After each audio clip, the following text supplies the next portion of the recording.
Sayın Başkanım, her Müslümanın tüm kanayan yarasını borçluyuz. Hepimiz gönül kırgınlığıyla yaşıyoruz. Bu niyetle inşallah elimizden geldiğince nasıl destek olabiliriz, sosyal olsun, genel anlamda olsun.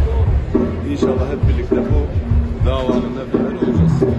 Allah razı olsun. Sizlere inanıyoruz, sizlere de güveniyoruz. Allah razı olsun. Bu konuşmanız için 40 milyon Doğu Türkistan halkımız adına teşekkür ediyorum.